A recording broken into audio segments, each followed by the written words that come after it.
Oh,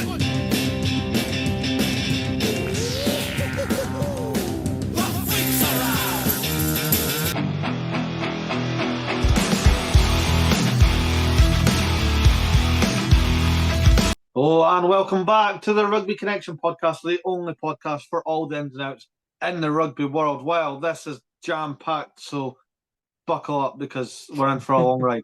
We have Premiership, we have URC, we have Autumn Nations squads, we've got Autumn Nations predictions. So I've called in some help. Good old friend Andy. How you getting on, mate? I'm good, mate. How are you? I'm good, yeah. So much rugby. I did not realise there was this much. Almost too much rugby. I mean, I'd never say that, obviously, but almost. It feels like it's too much, but then when you probably break it down, it's probably not that much. I don't know. That's strange. Anyway, where would you like to start? Would you like to do Prem or would you like to do the URC? Let's start with the Prem. Prem? Okay. Friday Night Lights. Bristol Bears really pushing for the top four this season, beating the defending champions, Northampton Saints, 31-23. On the Saturday, very high-scoring day indeed. Gloucester getting a big win over Newcastle, 36-7. Bath just absolutely ragdolling Sale Sharks, 40-13. Leicester Tigers, great game of the weekend in my eyes. Yeah, definitely. Beating Saracens at the Stone X, 32-29. And I am hating this season, but it's okay. My beloved Exeter Chiefs are now 0 for 6 because the Quins won 36-19. Outstanding. Yeah. It's so after the first 6 games, I'd say a lot of people would have had Bath in and around the top, right? No surprises there. But Tigers and Bristol definitely doing some pretty special early running. Saris again, I think a lot of people would have had around the top 4. They've looked good. Pretty big for Gloucester being 6th at this point, I think. I mean, I know there's not many points between them and the couple of teams below them, but for Gloucester to finish the first batch of games ahead of Saints and Sale and Chiefs, they'll be pleased with that. Absolutely. And look, we won't dwell too much on Chiefs. I know it's painful for you, but at least they're not bottom. I honestly, by the way, I would be so annoyed if I was a Newcastle fan at that. Just comes down to bonus points. I don't even know what's going on. Like, I know that a win is going to happen, surely. Yeah. I just don't see where. It's really hard right now. I think the break will be a big help, right? Hopefully. Like, we saw what Bristol did with the Six Nations break last year. Like, if you haven't got tons of players away on international duty, it is a big help. Gives you a chance to regroup. There's clearly some stuff going wrong with the defense, right? Like, they need to revisit the defense. Like, Quinn's ripped them to shreds, and that's a Quinn's without Smith, or I did think Jared Evans had a really good game, but yeah, I think you always think you can't go from being, because last season Chiefs were great, right? Great run in Europe, close enough to the playoffs in the end, just ran out of steam at the end of the season. You don't go from being a side that's that good to being a winless side. It's not, the players don't suddenly get worse overnight. Like, something's going wrong with the system. There's something wrong with the way they're set up. So they should have time to figure that out. But I mean, the question is, like,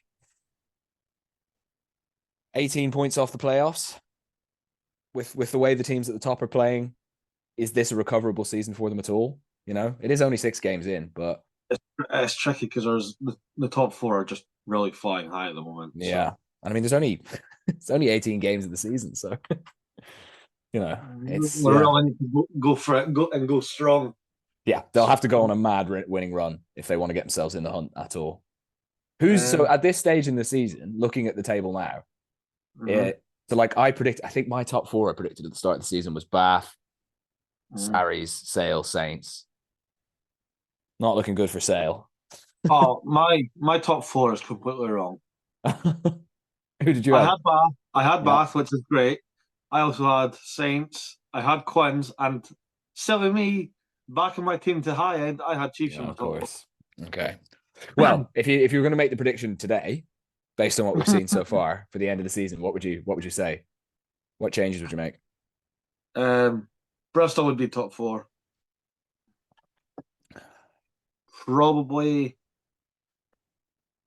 Saracens will probably squeak in, but I can't decide. I can't decide between Quins and Tigers. I think, looking at the teams outside of the top four, I thought Sale were going to do big things this year because they were so good towards the end of last season, and like maybe they'll pull it together towards the end of the season again. But realistically, at the moment, Quins and Saints look like they maybe have it in them for a challenge. Like, if Saints, honestly, something again is going on with the defense, but if they can sort that out over the November break, like their attack looks amazing again this year. Like they could easily go on a run, I think, and get themselves up there. I mean, it's not all doom and gloom for the defense because Henry Pollock, the young under 20, 22 tackles against the Bears. How good were him and Pearson in that game? Sensational. Like, mate, love it, absolute class. But yeah, to be fair, just off this first block, I can see Gloucester pushing teams a lot. They've done really well. Yeah, they just concede too many tries, I think, to put like a really big run together. I mean, maybe they'll prove me wrong. I would love it. But it's as competitive as the league's been for a while, which is awesome. It's what I needed, absolutely. Let's just hope Chiefs can cheer you up after the internationals. I'm actually so glad on both fronts that this block's finished. Yeah. Speaking of which, we'll just go into it now. The URC. Power into the URC, okay. We're into the URC. 2 games on the Friday nights. We had Bulls narrowing win over Benetton 17-15. My heart broke for Benetton. Yeah. I thought they played so well. But the Bulls, that killer instinct, it's what you need. It's what they needed, absolutely, to end that. Yeah. Scarlet's getting a big win over Zebra, 30 points to 8. Scarlets are just having a lot of fun that first block, but we'll get into it in a little bit more.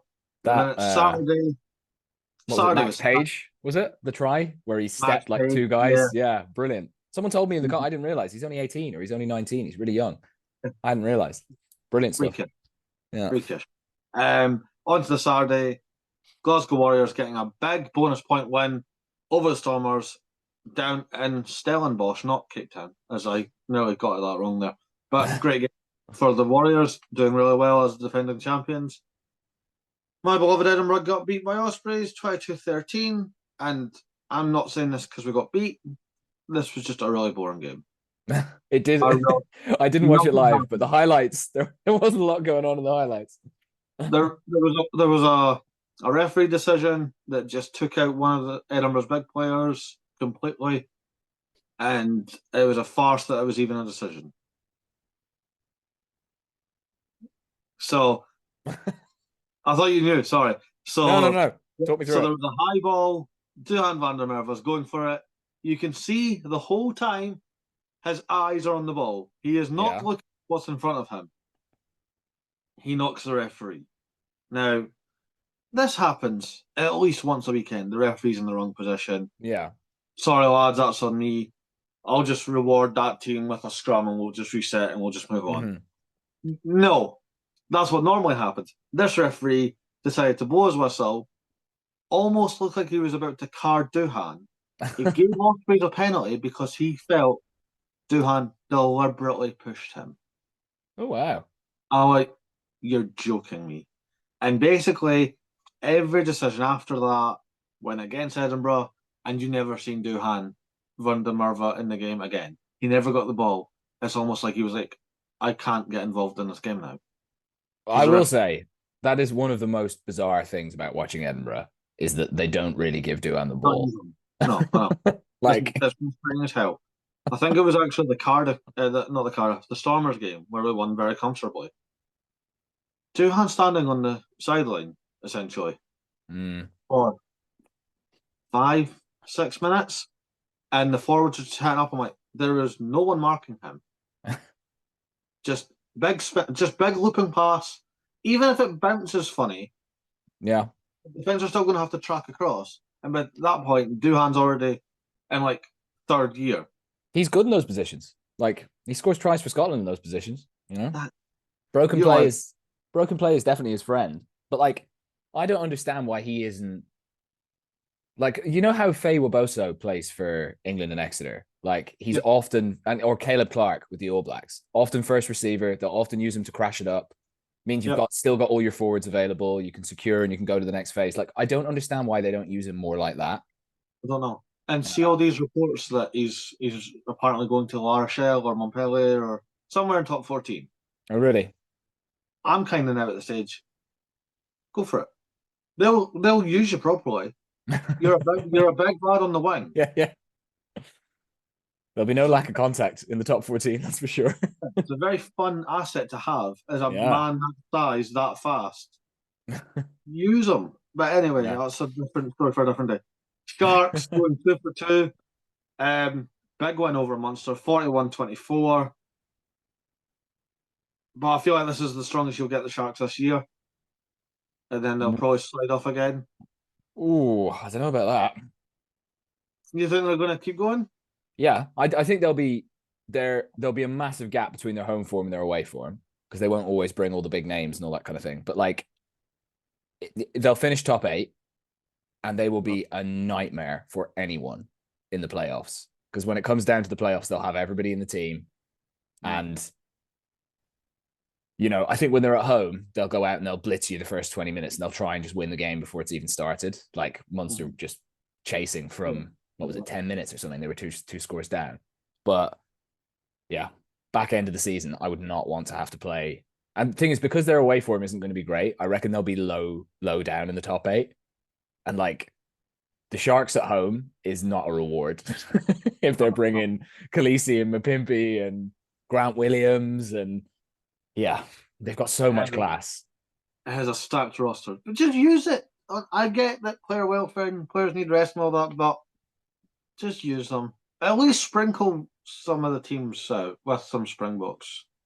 That'd be nice as well. But yeah, I'm sure they're under strict orders.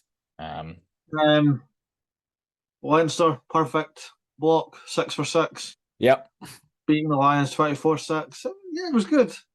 R.A. Snyman just really hurting Munster fans at this point. Must be. I think Leinster. God, you never want to make because we always seem to lose. But this looks like I think the structure of the season suits them this year. Yeah, because it's not truncated. There's no World Cup. There's more time, but also the fact that they've been playing really strong teams from the start. Like I think what's kind of obvious about the URC is if you want to compete in it, you've got to try and open up a big gap at the top by the time you get to the business end of the Champions Cup so that you can afford to play a few weaker teams and it doesn't necessarily matter that you're dropping points. So it's great to see them off to the start that they're off to. Deserved. They've been playing really well. I'm not in that position. We have to go full whack out every week. I'll tell you what, man. It's seriously competitive this year.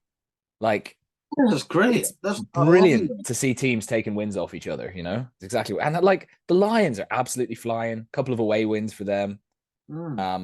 It's great to see. Stormers though. I was just reading down the list. Stormers and Munster, to be fair. It's a strange one, yeah. I want to know what's going on. We talked about it last week for Munster that Graham Roundtree came out and went like, "No, we're coming out of this." Yeah. Oh, it's tough though. It's tough. Like, yeah. Do you know who has impressed me actually this first block for the URC? Cardiff. Yeah.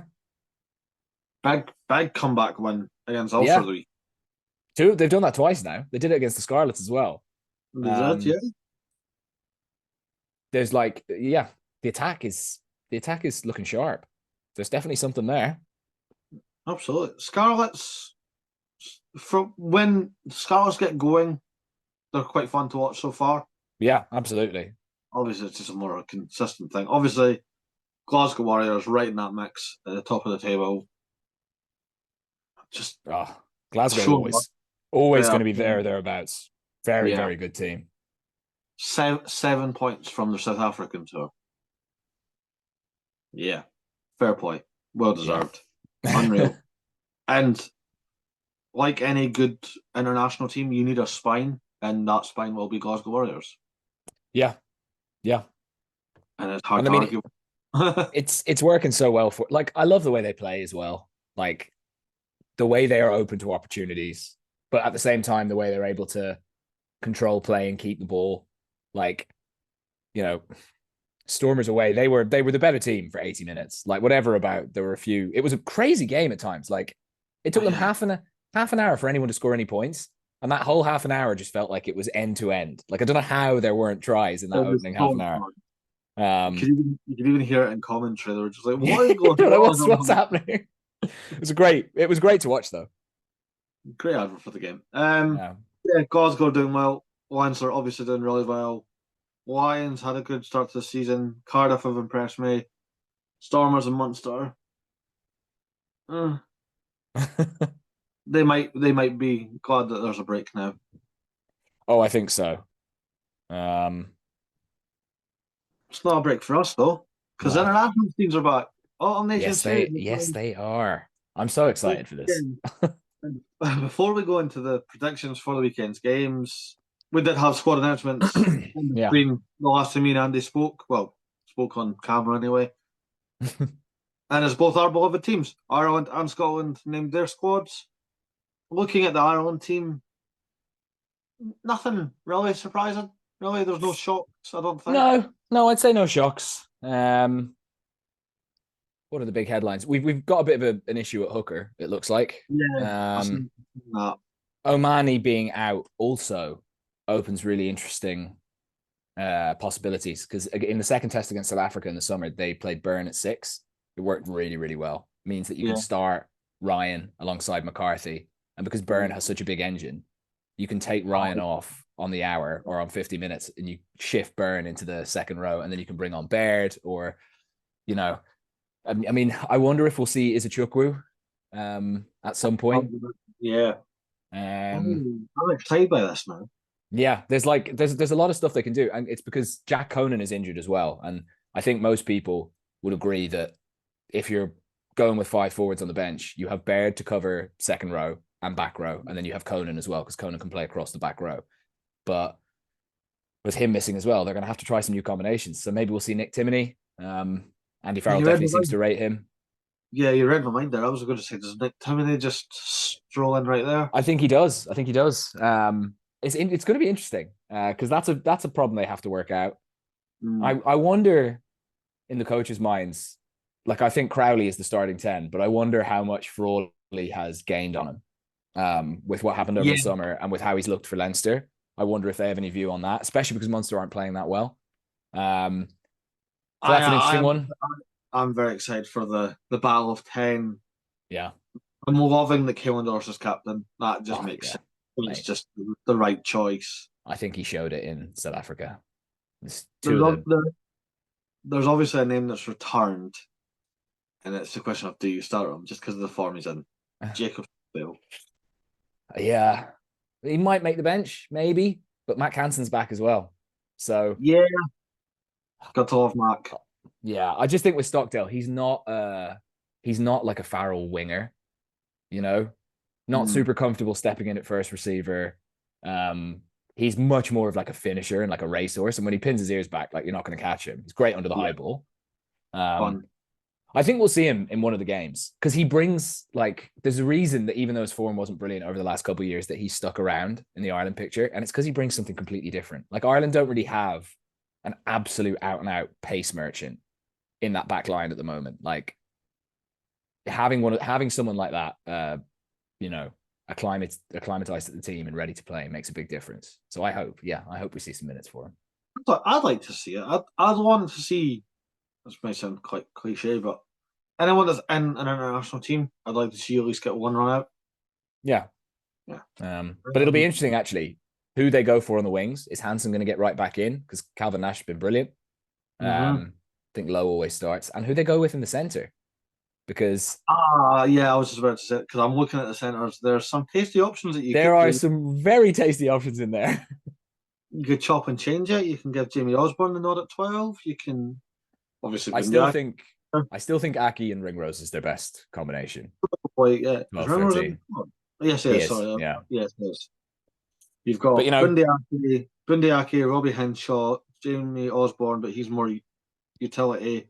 You've got Stuart McCloskey and you've got Gary Ringrose. speaking of Bundyaki, a lot of talk that he's talking to Toulon at the moment.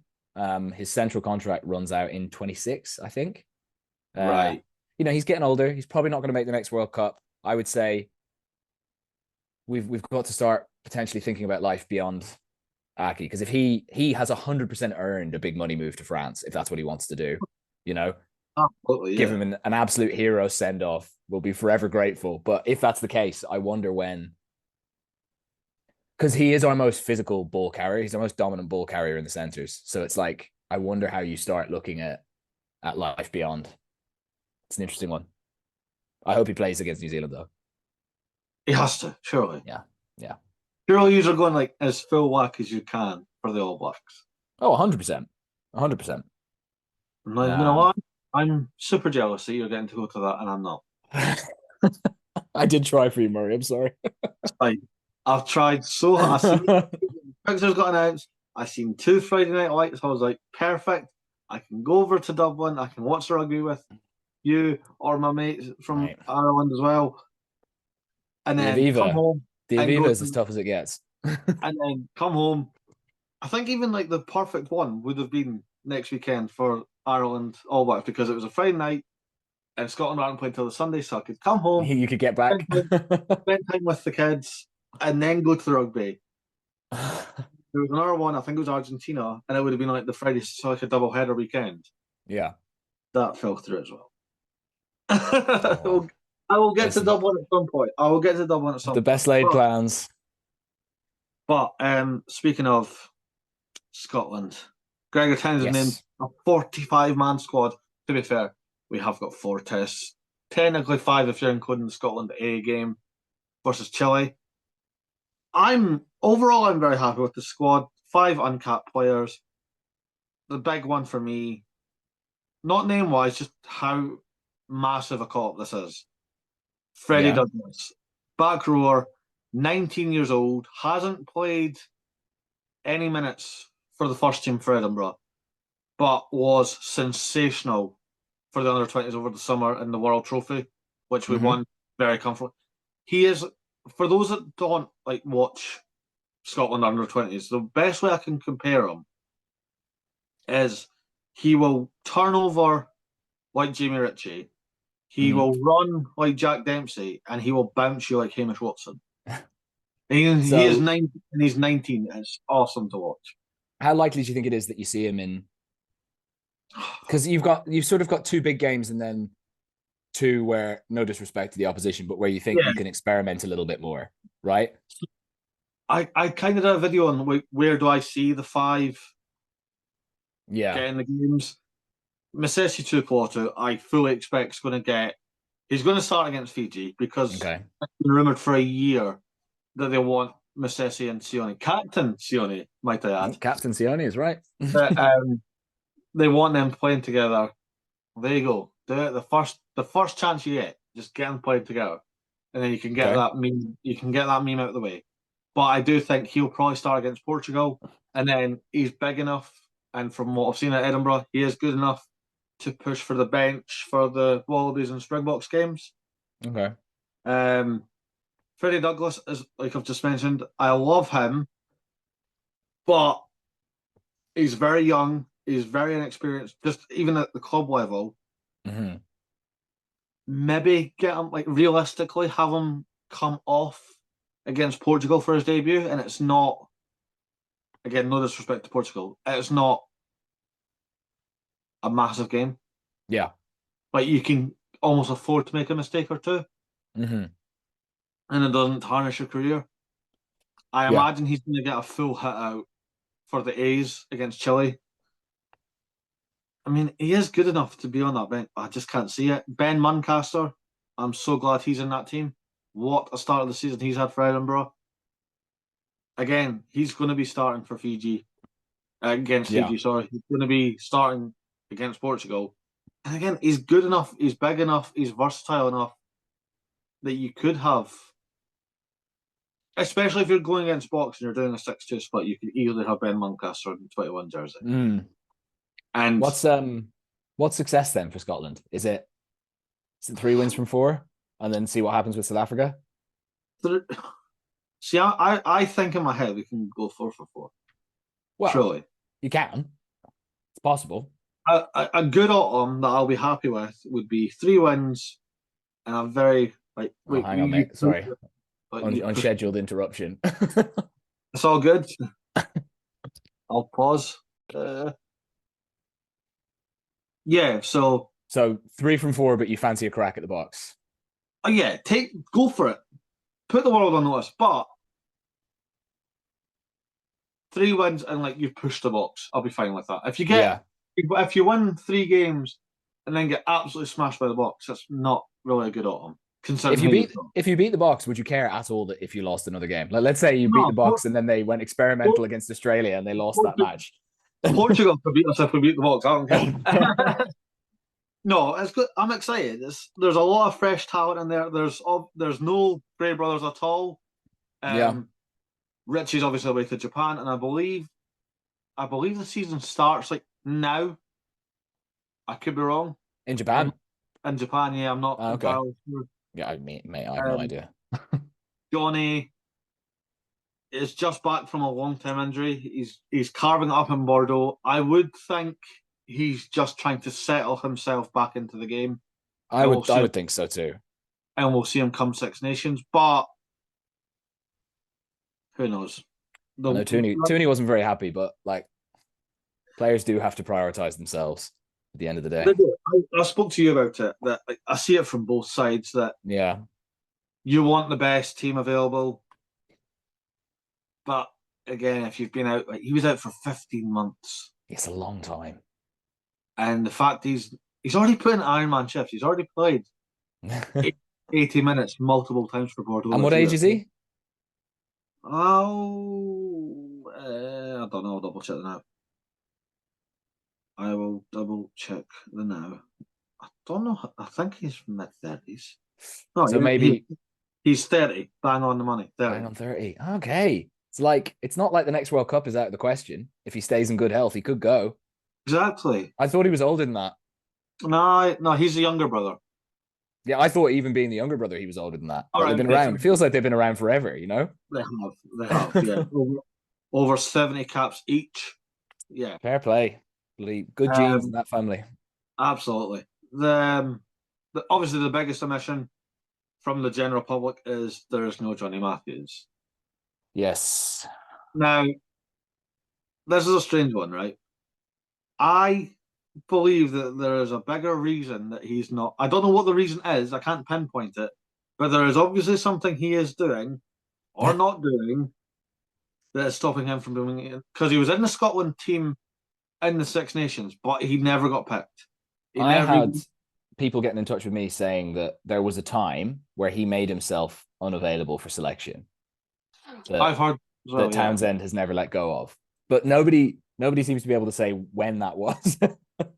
So just there's a grudge. There's a few things circling now. I've heard that, what you've just said.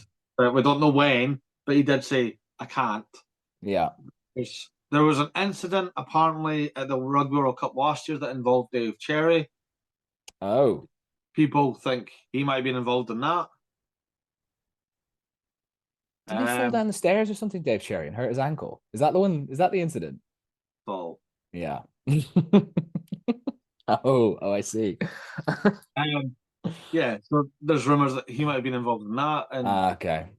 There was a rumour that he's just flat out said no, he wants to rest, which I think's a load of shit, really. There has to be something bigger because he's too good to not get a shake. You know? I was discussing with my mate Dan. He was saying he doesn't want it to be favouritism, and I had to nip that in the bud because it can't be favouritism because Paddy Harrison is only 20 years old. Dylan Richardson, until the summer tests, wasn't capped by Scotland in 3 years. He wasn't even thought of. If you can make the bench for the Sharks as a hooker, you should be in the picture. Oh yeah, Like, he's a there now, but yeah, it's one of them ones that like the whole favoritism thing. Hashman's really the only one that kind of would point towards favoritism because Harrison's only 20 years old and got his debut in the summer, and Dylan Richardson until the summer was last capped when he was a flanker in 2021. mm, So he was never like in the World Cup picture of that. yeah, But overall, I'm very happy. It's a good team. There's a lot of options you could do. I'm really happy to see Rory Hutchinson in since he's been carving up at the. It's just where do you put him? yeah, that's the problem. Because obviously Sione Tuipuotu, captain. He plays every game that he's fit. Like, there's no way around that. Doesn't have to play Portugal. You could easily No, true. Yeah. But I mean, yeah, if you're Hutchinson, you want to get a crack at a big game. I think he can push Hugh Jones. It's just a matter of because you would have He doesn't give you the same thing though, does he? No, it's very different. But you would Yeah. have to for that to work. You would need to have Sione at 13. Yeah. Which is fine because he can But do that. they need to explore what they do when Sione gets injured though, because during the Six Nations when he got injured, what game did he get injured in? The one before it was before the Italy game. Yeah, because Redpath came on and was very good in the England game. But in the Italy game, they just looked a bit rudderless, right? They look lacking in a bit of leadership and a bit of steel, and that's what he brings you, along with everything else. Who I think would be a good option to probably try test the waters about a bit more this autumn, especially if Sione does get hurt, touch wood, because you don't want it to happen, would be Stafford McDowell. Yeah. He played at the Aviva the last game of the Six Nations last season. I was there, and especially in that first half, he was brutal in defense. He's a big lad. He can hit hard. Yeah, and he's worked side by side with Sione. He's worked side by side with Hugh Jones. He's captained Glasgow Warriors in the past. Yeah, listen, he's a player. Yes, absolutely. But I'm excited. But shall we do some predictions? Because we do have. Let's do it.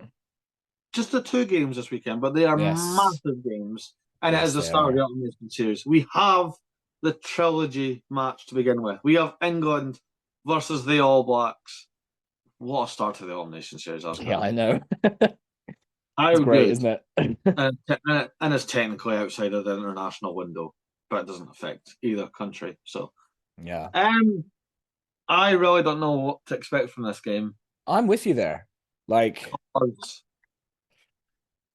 yes, the All Blacks won the series 2-0 in the summer. It was close though.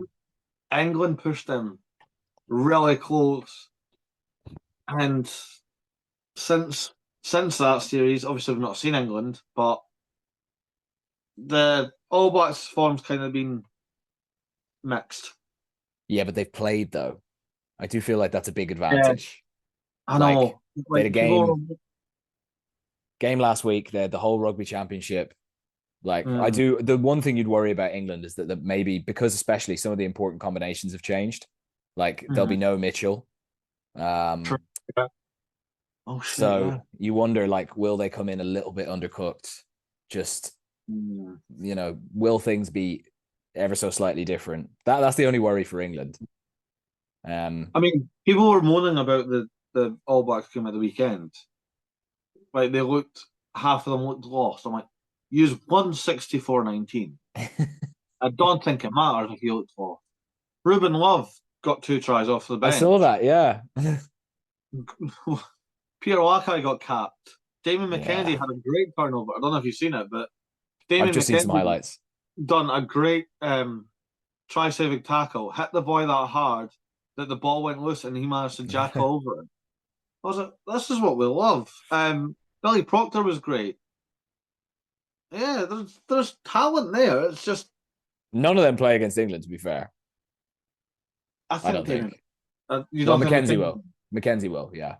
But Lakai, like I remember they put 2 or 3, well, not 2 or 3, 3 or 4 senior players in the starting lineup, didn't they? Yeah.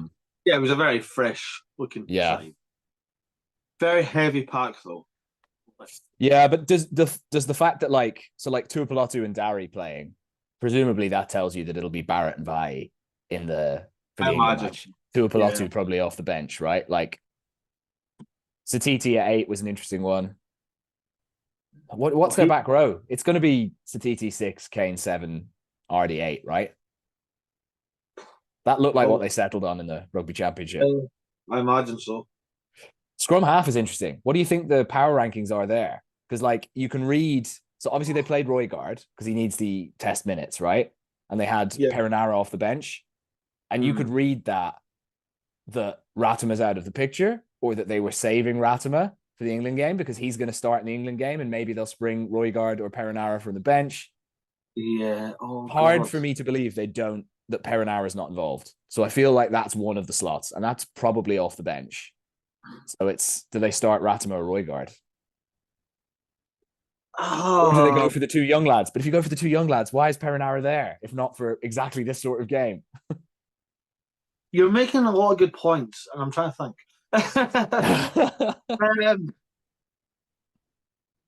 I would start. Fuck, I've not thought about this. You swung on me all at once. It's an interesting one, isn't it? Like I would start Ratima and probably have the experience of Perinara off the bench. Yeah. I'm not saying Roygaard won't get a shot in the autumn.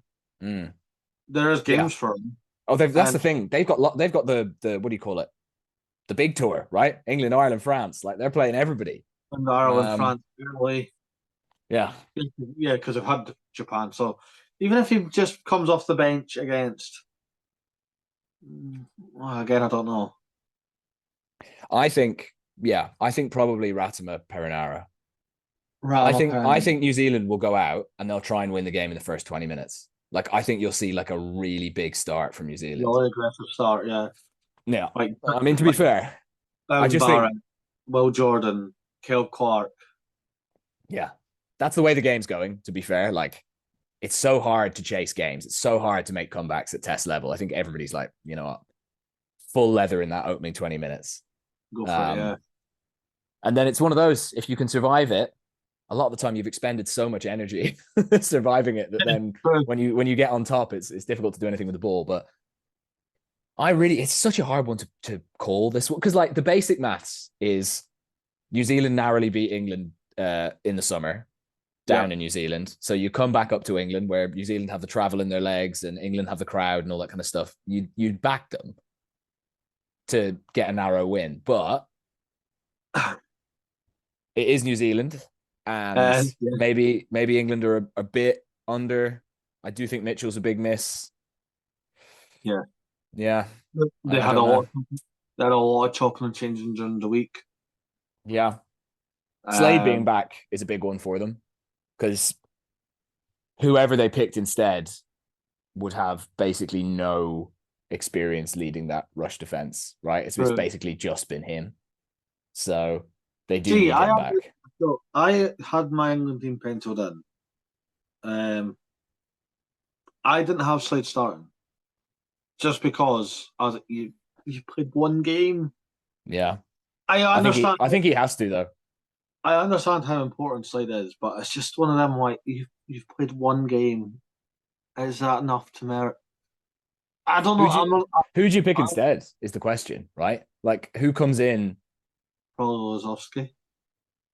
Just out of form, and he's got the kicking duties as well. Yeah, but at that point, like, well, he's not going to kick, number one, right? Smith's going to kick, and it's nothing against Lozowski, but he's been playing. He hasn't been with England in 4 years, something like that. It has been a while, yeah. And you hear every time you hear players talk about like the jump from club rugby to test rugby, they're like it's huge, the quality gap. And I think you'd rather go with someone at least who has a lot of test experience. It's bad for Lozowski because in a normal world you would just pick the form guy, right? And he clearly is the form guy, but or do you just go really nuts with it and not have either, and have like Tommy Freeman in the 13 with like Slyholm on the wing? It's a big risk against one of the best counter-attacking teams in the world. It is, yeah, but risks pay off sometimes. Sometimes. I'll tell you what, watching a lot of Quins, as I always do, and I know I have a bit of bias, but that Oscar beard I can see why they brought him into camp to have a look at him. He's very good. He has defense leading 13 written all over him.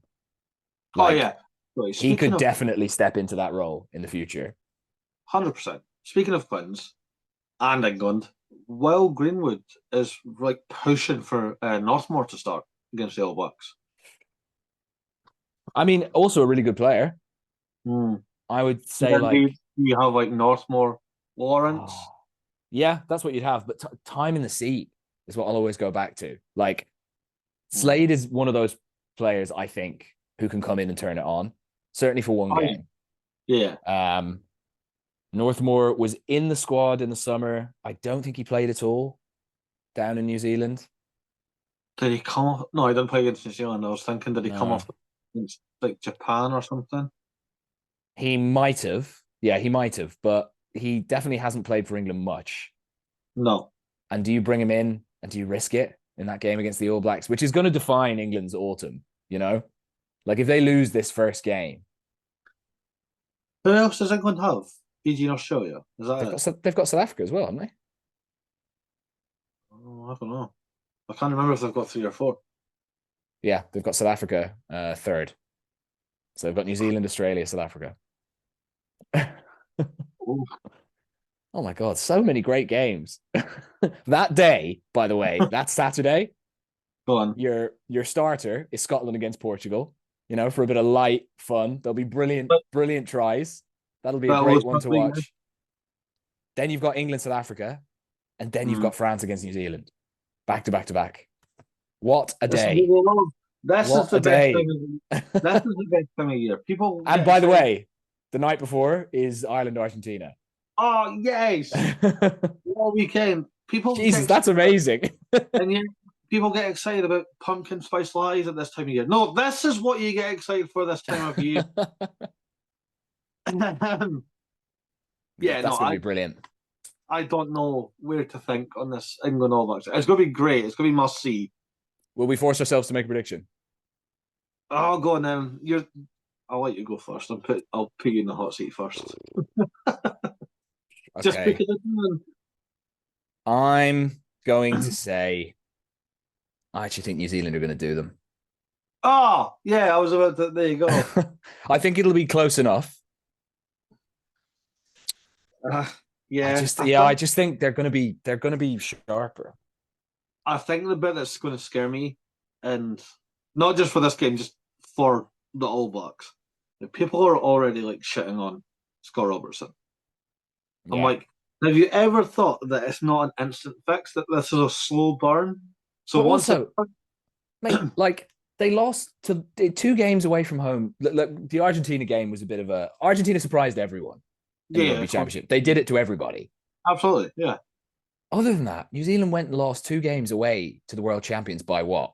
Combined like 6 points or 8 points or something like that. Like, they were right in the hunt in both games. The first one, they definitely should have won that game. Like, they threw that game away. Like, just because they're not going out and beating everybody, people act like there's a big crisis.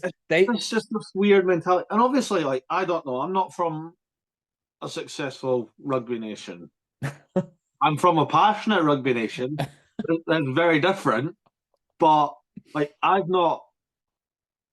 team isn't built on success and back-to-back World Cups and the greatest of all times and all that. So yeah. I wouldn't know the pressure. I've heard about this a few times, that like when the Lions went to New Zealand, Warren Gatland apparently told half the team, like, by the way, when you walk down the street and some like random like postman says that you're shit, he knows more than you'll ever know. I'm like, right, well, that's not like that over here.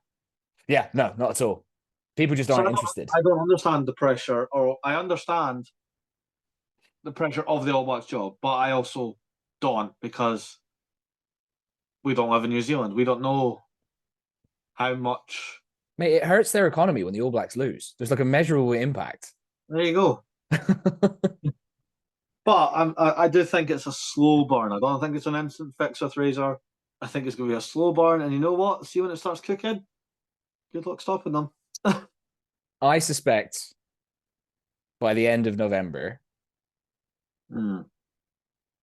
what you'll see is the gap between the top 4 in the rankings and everyone else.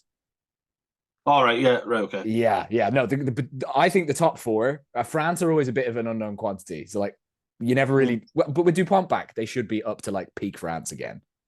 And their squad is exciting. A lot of interesting selections in there.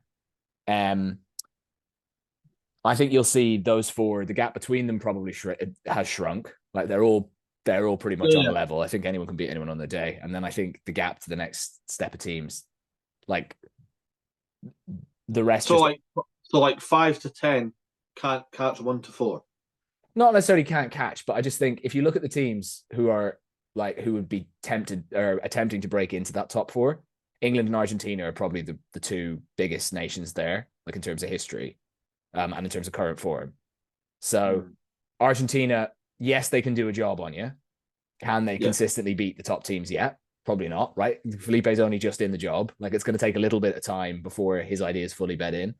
And then with England, it's like over the last year, they've looked like they've been threatening to take that next step, but that big result that you can build it around hasn't come yet. They've had a lot of chopping and changing with the coaching staff. They have. And like if they come through November and they lose to New Zealand and South Africa, then, that gap is going to be evident. But if they can pull off a win, all of a sudden you can catapult yourself. That's all it takes.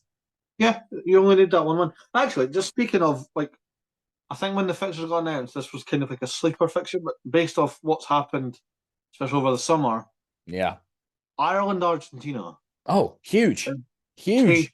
They're playing France as well. Also massive. Like, that's all series decider as well. I remember you saying that. Yeah. And like the way Contepomi masterminded a result against everyone in the Rugby Championship,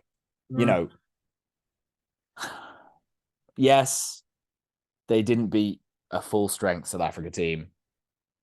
The New Zealand game, they rode their luck, but like, there's something building there with that Argentina team. Like they used to be like a banana skin in November. You think of them as like, they're a good team, but you should beat them at home. They obviously always turn it up in World Cups, but in regular season games, you'd always expect to win. But I don't know about that anymore. Really fun. Anyway, we forgot to do a prediction. Scotland, Fiji. I mean, Scotland, but it'll be one of those, like, it'll be high score. Both teams will score a lot, I think. Okay. Because it's not going to be Scotland's first team. So I'm really confused with this. To my knowledge, it's out with the international window. That's why there's only the 2 fixtures this weekend. Yeah. So that means it's Glasgow, Edinburgh versus the Drua. Versus the Drua, yeah. Yeah, basically what I've heard from other rules that there's like no Prem players allowed for either team. Okay. So no Finn Russell, no Rory Hutchinson, no Josh Bayliss for Scotland, no Naya Kalevu, no Tui Sui for Fiji. But then again, are the French-based players allowed? So, like, are we allowed to see Tui Sova? Because if not, it is just Edinburgh and Glasgow take on the Fijian Drua.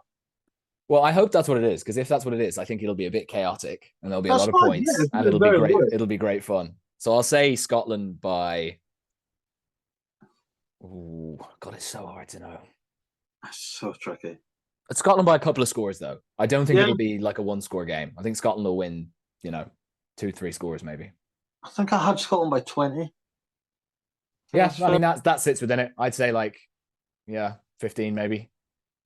Yeah, 15, 20. Something like that. In that points margin. But international rugby's back. It's exciting. It's exciting. And so next week, it's just the 2 games, really. And an in-depth look on the England All Blacks game, Scotland, Fiji, and then more of a preview, for Ireland. Who's the games next week? Ireland All Blacks. Friday night is Ireland the All Blacks. And then on Saturday, you've got England, Australia, Italy, Argentina, and France, Japan. So not blockbusters, but a good chance for the bigger nations to flex the muscle. Well, like Italy, Argentina should be brilliant. I'm really looking forward to. And then you've got Scotland, South Africa on the Sunday. Yeah. Oh, geez, really? Oh my God! And Wales, Fiji as well. Wow. Oh, This is see what I mean? That's gonna be amazing next weekend. People that get excited about pumpkin spice lattes and leaves falling off the trees. No, this is what you get excited for when it comes to the autumn time. I think by pure luck, without even realizing it, I am flying during France-Japan, which is probably, if you had to miss a game. That would be that one, yeah. That's no, I'm flying. No, I'll be back in time for Italy, Argentina. Oh, that's fine. There you go. Okay. But yeah, that's been more of a review episode. Yeah. Because the block's done. Did a bigger dive into the first week's All Nations series, and then next week it is full go. And then try to think what the episode is going to be like in 2 weeks' time. Talking about all those. Probably 2 hours. Maybe you can do a part 1. Maybe you can do a part 1 and part 2. Yeah. Me, you, Ella, Divan. Get all the United Nations in here. It would be unreal. But we'll try and plan that. We'll try and get all the Avengers at once. Yeah, see what we can do. Be good. But Andy, always an absolute pleasure, mate. Oh, mate, same here. I'm just so excied. You've got me. You've got me in the best possible. The last 5 minutes have got me in the best possible mood. It's amazing. Oh, good. Yeah. There's gonna be a lot of content coming out, so stay tuned. Yeah, we better get busy. Yeah, take me to my next thing. Please follow Andy on TikTok. He's one of the kings. He's a social media mogul. He really is. Well, that's very kind of you to say. Please follow my Instagram, where I'm less of a social media mogul. Yes. Instagram's always a bit of a dud. The ratio doesn't make any sense. But anyway, yeah, go and follow Andy. He is at RugbyNause on both Instagram and TikTok. The _RugbyNause on Instagram. He is someone else. Someone else has the handle, so I just had to pick. Yeah, but the account isn't like, they're not posting. They're not active. Worst. Look, what are you gonna do? The RugbyNause gives you a bit more ego, so I like it. Yeah. And if you like what I do, please give me a follow on Instagram and TikTok as well. I am at BlissfulRugby, because we smashed the 10,000. Yes, since the last time we talked, we beat 10K. Yeah. That's mental then. That's went up by about 300 since we last spoke then.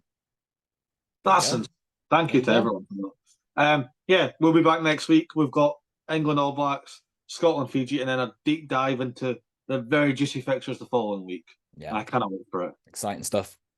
But hit the subscribe button, get the notification bell ringing, because who wouldn't want to miss content like this? We're on YouTube, we're on Spotify, we're on Instagram, we're on TikTok. Rugby Connection Podcast. Follow, like, share, subscribe. Message us, I don't know.